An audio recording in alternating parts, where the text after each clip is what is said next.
Hola, ¿cómo están? Bienvenidos a una nueva visión semanal de los mercados para esta semana del 2 de febrero, en donde comenzamos un nuevo mes, cerramos enero y a partir de ese cierre de enero se sacan varias conclusiones que estaremos hablando el día de hoy. La semana pasada, la Fed mantuvo la tasa y refuerza esta cautela respecto a posibles nuevas rebajas en la tasa de interés. Por lo menos esto se debería mantener así en todo el primer semestre. Las bajas de tasas que se podrían dar este año deberían ser desde la mitad del año en adelante y serían dos todavía como la primera opción. Pero sin duda lo más importante que pasó la semana pasada fue esta nominación de Kevin Warsh como próximo presidente de la Reserva Federal, el cual elevó las expectativas de una política monetaria más restrictiva. Y acá volvemos a esta dinámica que se da con Donald Trump, que muchas veces dice algo, es grandilocuente con sus anuncios, con sus mensajes bastante encendidos, por decirlo de alguna manera, y de hecho la percepción del mercado es que este nuevo presidente de la Reserva Federal podría ser más del tipo halcón, es decir, más restrictivo en la política monetaria. Ahora es una persona con mucha historia en Wall Street, con mucha historia desde el año 2008 con la crisis financiera, ya podríamos decir político por haber sido asesor también durante otros periodos presidenciales. Así que la verdad que es una persona con mucha experiencia y podemos decir que la Reserva Federal de Estados Unidos va a quedar nuevamente en buenas manos y también debería mantenerse la autonomía como siempre lo ha sido. Así que eso es algo, creo, positivo y que es precisamente lo que impacta a los mercados hacia el final de la semana pasada. De hecho, el gran impacto estuvo en los metales preciosos. Recordemos esta gran caída que tuvo el oro y la plata el viernes pasado, un desplome brutal y que anula en gran parte los beneficios, las utilidades, el avance que había tenido el oro y la plata en los últimos días. Así que mucha volatilidad en ese mundo de los metales preciosos, tanto en el oro y la plata. Así que estaremos hablando de todo esto como siempre y por supuesto las implicancias para tus inversiones. Invertir y construir patrimonio es distinto para cada persona. Agenda una reunión de diagnóstico gratuita, el link está acá abajito en la descripción y como siempre estaremos acá encantados de recibirte para ayudarte en todo lo que tiene que ver con el dinero, finanzas personales y las inversiones. ¿Qué pasó en el mundo la semana que dejamos atrás? Bueno, tuvimos un comportamiento mixto en los principales índices de Estados Unidos. El S&P 500 subió un 0,3%, el Nasdaq cayó un 0,3%, el IPSA retrocedió un 0,7%, se desacopla un poquito de la estabilidad de Wall Street y cae un poquito más. Recordemos que venía después de un rally impresionante que no paraba y precisamente la semana pasada dejábamos ahí el titular. ¿Cuándo tocará piso el dólar peso y cuándo tocará techo el IPSA? Probablemente esos niveles sean los 8.55 en el caso del dólar y los 11.500 puntos en el caso del IPSA. El índice de volatilidad VIX está subiendo, se está empezando a envalentonar, a subir, a agarrar un poquito de fuerza a raíz de toda esta volatilidad que hemos visto en los mercados. El Bitcoin cayó con mucha fuerza y alcanza un nivel de soporte importante que estaremos comentando. El dólar index se debilitó. A pesar de que subió en los últimos días de la semana, terminó la semana con una caída del 0,6. El dólar peso se desacopla también un poquito, subiendo mucho el día viernes, un 0,8% termina la semana. El petróleo WTI sube un 6,8%. El oro cae un 5,4% y el cobre cae un 0,4%. El tablero está bastante colorido, seguimos en temporada de resultados, tuvimos los resultados de Microsoft que por lo que dice este comportamiento de las acciones durante la semana decepcionó, cayendo un 8%. Apple entregó resultados también y se recuperó bastante, un 4,6%. Y Meta también entregó resultados y subió en la semana cerca de un 9%. Así que ahí están las grandes tecnológicas y por supuesto una semana bastante colorida precisamente por los resultados corporativos. Así que importante, esto va a seguir siendo así en los próximos días ya que todavía quedan muchos resultados corporativos. Y acá tenemos a Jerome Powell que dio su discurso habitual después de la decisión de tasas, de mantener las tasas y Jerome Powell se muestra ahí como malabarista por todas las cosas que están sobre la mesa, resultados corporativos, si hay inflación, si disminuye, las tarifas de Trump y bueno, los mercados están muy atentos a todas las señales que podamos estar observando y podemos tener una recuperación. De hecho, la semana pasada tuvimos nuevos máximos históricos para nuevamente caer. Estamos en una situación bastante particular en donde lo que prevalece en los últimos días es una lateralización para la bolsa norteamericana. Y en ese sentido, la noticia más importante de la semana pasada fueron estas dos que comentaba anteriormente, la decisión de tasas de mantener la tasa en este rango en torno al 3,75% y también la nominación de un nuevo presidente de la Reserva Federal. Eso fue lo más importante, lo demás pasa prácticamente desapercibido. Y acá está, para que ya le pongamos cara, para que veamos la imagen de este nuevo presidente de la Reserva Federal, Kevin Warsh, un hombre de 55 años, muy ligado a Wall Street, haciendo una carrera bastante extensa entre Wall Street y también en el ámbito más político. Así que veremos qué termina gestando este nuevo presidente de la Reserva Federal, que como siempre hemos dicho, las personas más importantes en el mundo financiero suelen ser precisamente los banqueros centrales, los presidentes de la Reserva Federal, porque son quienes manejan la política monetaria de Estados Unidos y eso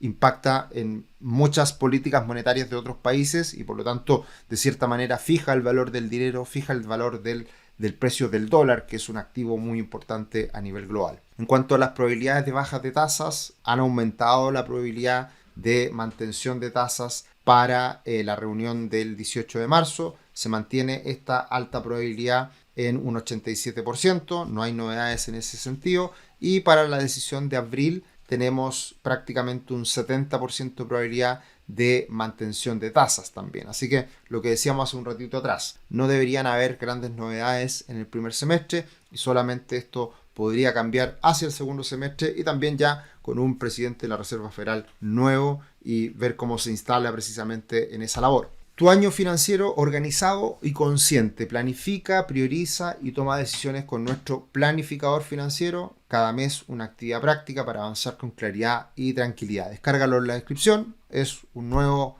regalito que estamos lanzando a nuestra comunidad, así que aprovechenlo, es absolutamente gratis, les puede servir para ordenarse. Y de esta forma pasamos a observar el comportamiento de las bolsas. Acá tenemos la famosa tabla de Charlie Vilelo, que no está actualizada al cierre de la semana, sino que más bien al principio de la semana, con un oro que venía subiendo bastante, los commodities con buen desempeño en lo que va del año, que es poquito, y lo único que se ve un poquito más débil es el US Growth, que son las acciones de crecimiento en Estados Unidos. Pero esto va a cambiar probablemente en el corto plazo, estamos en temporada de resultados y con toda la volatilidad de los últimos días, la verdad que se puede modificar un poquito el tablero. Ahora, de todas formas, lo que prevalece, lo que manda hasta ahora es que sigue el buen desempeño de los mercados y las bolsas a nivel internacional. De hecho, eso pasaremos a revisar ahora. La semana pasada tuvimos nuevos máximos históricos del S&P 500, 4 máximos históricos ya este año y claro, acá se ve que el S&P 500 sigue lateral, prácticamente inmóvil durante muchas semanas y meses. Pero si se fijan en la parte alta de este rango, vemos ahí nuevos highs, nuevos máximos que se alcanzaron en la última semana para rápidamente retroceder la bolsa norteamericana. Así que raya para la suma, seguimos en una lateralización que no cambia para la bolsa norteamericana y eso es bueno porque otros mercados se han visto beneficiados por esta estabilidad de Estados Unidos. Cambios tenemos en el bono del tesoro de 10 años que empieza a moverse en un rango muy pequeñito con lo que antes era un techo y ahora piso en 4,19 y por arriba esta directriz bajista, la línea roja, que está marcando un techo ahí importante en las inmediaciones a los 4,30. En el caso del ETF de China se debilita un poquito la última semana, no ha vuelto a agarrar fuerza, a alcanzar nuevos máximos, probablemente es otro mercado que está algo débil respecto a las otras bolsas del mundo y lo que sí alcanzó un nuevo máximo la semana pasada fue el índice de mercados emergentes, el EEM, pero retrocedió hacia el final de la semana en donde tuvimos fuertes movimientos en las bolsas del mundo a partir de todo este crash que se genera en el oro y la plata. También tuvimos nuevos máximos en las bolsas europeas, corrige también hacia el final de la semana pasada, pero mantiene esta tendencia alcista muy marcada. Y en el caso del ACWI, del All Country World Index, también tuvimos máximos la semana pasada y que también se debilita hacia el viernes por este aumento en la volatilidad que tuvimos en los mercados y con este desplome del oro y la plata y que también impactó a las bolsas del mundo.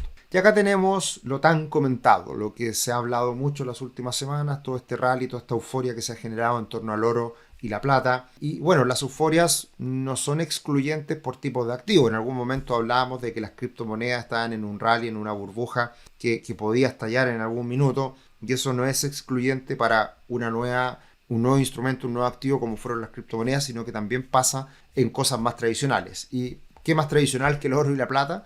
y precisamente estos dos activos vivieron un rally sin precedentes en las últimas semanas. La verdad que un rally muy importante. Se hablaba por ahí que los $5.000 en el oro eran un techo importante psicológico, pero llegó a alcanzar los 5.500, 5.600. Y de ahí se viene un desplome hasta los mínimos de ayer, en torno a los $4.400 aproximadamente. Así que la figura técnica es bastante clara. La tendencia se mantiene alcista. Por abajo ese nivel mínimo de ayer, del inicio de la semana, que son los $4.400 aproximadamente, son un piso importante, y la tendencia se debería mantener alcista en la medida que se mantenga esta directriz, que es la línea roja que se observa acá. En el caso de la plata es un poquito más difícil de prever lo que va a pasar con la plata, porque acá la reversión, la caída fue mucho más violenta. La caída fue de más de un 30%, niveles de 120 se alcanzó la plata y llegó a caer hasta los $70 aproximadamente, así que acá la situación es un poquito más compleja, bastante más volátil, y acá es más difícil saber lo que podría pasar en el futuro. Pero lo que sí llama la atención, y hay que estar muy atento, creo yo, de ahora en adelante, son a los $74.500 del Bitcoin. Acá se está configurando una especie de hombro cabeza a hombro, una señal bastante bajista en el Bitcoin, que si llegara a romper los $74.600 podríamos ver caídas bastante más bruscas. Ya no habrían más soporte hasta los 50.000 aproximadamente. ¿Pasará? ¿No pasará? Hay que verlo, hay que analizarlo, hay que estar mirando los gráficos, que son importantes para poder anticipar estos posibles movimientos. Así que la caída ya del Bitcoin, entiendo, es de aproximadamente un 40%, lo cual lo hace ser una caída ya importante, un mercado bajista considerable, y por lo tanto esto es un factor importante hoy día. El Bitcoin hoy día es mucho más relevante a nivel internacional, está en muchas carteras de inversión y ya es un activo que se ha ganado un espacio, y por lo tanto una corrección mayor puede ser relevante para el conjunto de los mercados. Y de esta forma aterrizamos en Chile, aterrizamos en algunas noticias que son importantes para el mercado local, al igual como el comportamiento de algunos activos. Tuvimos la semana pasada una decisión de tasas por parte de la Fed y también por parte del Banco Central. Ambos bancos centrales mantuvieron la tasa. En el caso de Chile se mantuvo la tasa en el 4,5%, y como ya anticipábamos la semana pasada, para este año se espera eventualmente una baja de tasas adicional. Ahora, muchos esperan que exista una recuperación en el crecimiento en lo que va del año. Si eso se llega a dar, se llega a concretar y empezamos a tener IMASEX sobre el 3%, es muy probable que la tasa no baje más, se quede ahí en el 4,5%, a lo más una baja de tasas adicional, y estamos en una zona neutral, en donde esta tasa no es ni expansiva, es decir, no genera un mayor crecimiento económico esta tasa, y tampoco es restrictiva, lo cual implique contener la inflación. Es una tasa neutral y por lo tanto es una tasa que podría quedarse ahí por bastante tiempo, a no ser que existan cambios en los mercados de cara al futuro. Y en ese sentido tuvimos esta mañana un nuevo IMASEC, el índice mensual de actividad económica del mes de diciembre, para cerrar el año, de un 1,7%, que quedó algo mejor de lo esperado, pero de todas formas es una cifra menor al 2%, y que da cuenta de que el crecimiento en Chile del 2025 sigue siendo mediocre. Lo importante es que empecemos a ver IMASEX más cercano al 3% o sobre ese nivel. Está por verse. Veremos qué es lo que ocurre en los próximos meses. El impacto negativo estuvo en minería, que sigue siendo un sector bastante afectado por la menor inversión de los últimos años en este sector, que es algo que ha sido bastante comentado. Y volvemos a mirar esta expectativa de lo que viene con el gobierno de José Antonio Kast. Esta encuesta Plaza Academ, que se lanza todos los días domingos por la noche, volvió a subir 2 puntos esta pregunta: ¿cómo cree usted que le irá a Chile con el nuevo gobierno? Subió de un 55 a un 57%, esto después de el lanzamiento, el anuncio de lo que fuera el gabinete de José Antonio Kast. ¿Y cuál puede ser la razón de esta mejora? Bueno, también se hace la pregunta de cuál considera que ha sido la reunión más importante de José Antonio Kast en las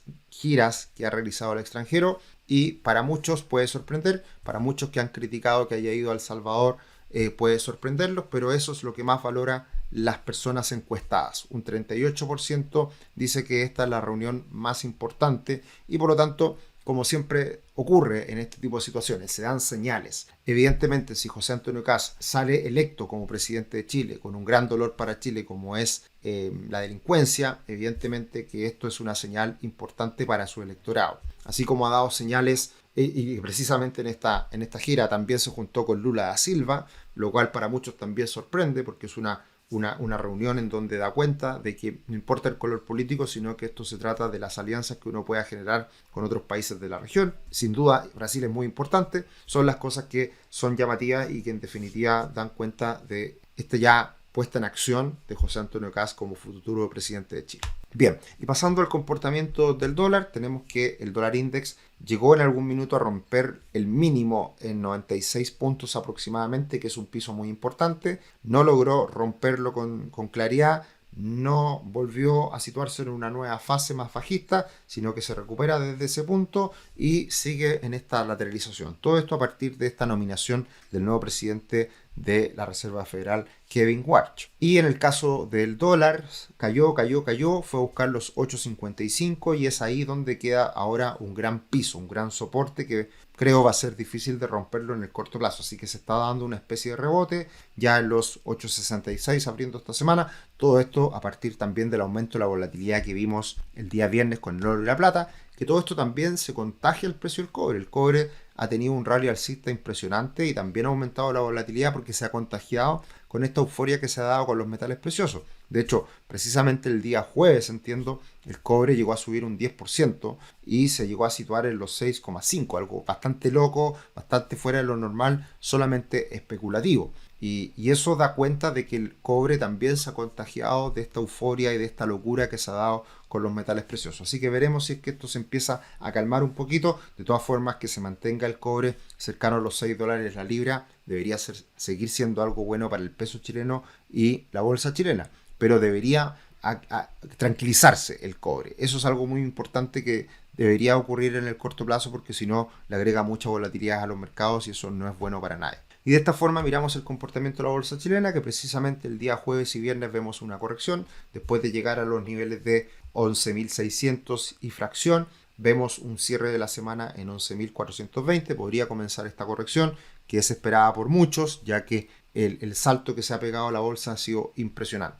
Y por el lado del ETF de Chile, la corrección es clara. A partir del aumento del dólar en Chile y la caída del IPSA, vemos esa corrección de niveles de 48 puntos a 45, una caída importante que precisamente da cuenta de estas reversiones que hemos visto la semana pasada. En el caso de Brasil siguió recuperándose, una corrección pequeña a partir de esta volatilidad del fin de semana, del jueves y viernes, y también la corrección que comentamos recién en el ETF de Chile. Y pasando al comportamiento de los multifondos, vemos una recuperación hacia el final de la semana en los fondos más riesgosos. El fondo A pasa a terreno positivo subiendo en el mes cerca de un 1%, en el caso del fondo C subiendo un 0,3% y en el caso del fondo E cayendo un 1 y fracción. Y de esta forma, ¿qué podemos esperar? ¿Qué podemos prever para la semana que inicia? Tenemos una semana muy noticiosa porque es la primera semana del mes, como siempre muy cargada a todos los datos de empleo en Estados Unidos. También tendremos los ICM de manufacturas, de servicios, que siempre son importantes de monitorear,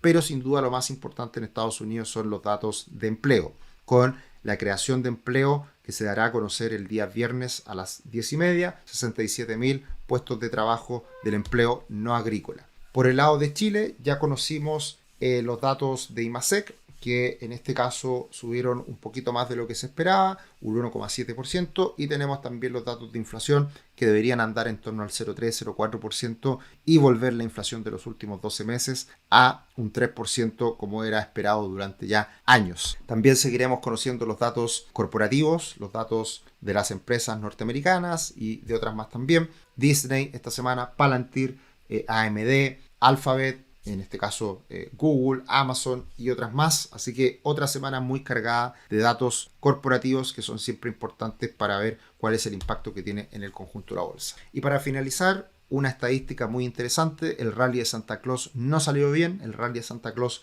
fue una caída del 0,1%, pero los primeros 5 días del mes de enero fueron positivos, un 1,1% positivo, y el cierre de enero es positivo también con un 1,4% para el S&P 500. Esta mezcla de datos, esta trifecta como se habla, ¿cómo debería ser para el futuro? Primer trimestre quizás no tan bueno, pero en el contexto anual, para el año completo, podría ser un año bastante favorable porque lo que manda en este caso es que enero parte bien. Y cuando enero parte bien, como lo dijimos la semana pasada, suele ser algo favorable para las bolsas durante el año. Así que, para finalizar, cuáles son las implicancias para tus inversiones. Sigue la temporada de resultados corporativos en Estados Unidos. Datos de empleo en Estados Unidos e inflación en Chile marcarán la agenda económica. El soporte en el Bitcoin en torno a los $74.000 son un piso importante y los movimientos en los metales preciosos siguen siendo relevantes de cara al futuro. Ahora, ¿podrán contagiar al resto del mercado? Que se genere acá una eventual corrección a partir del temor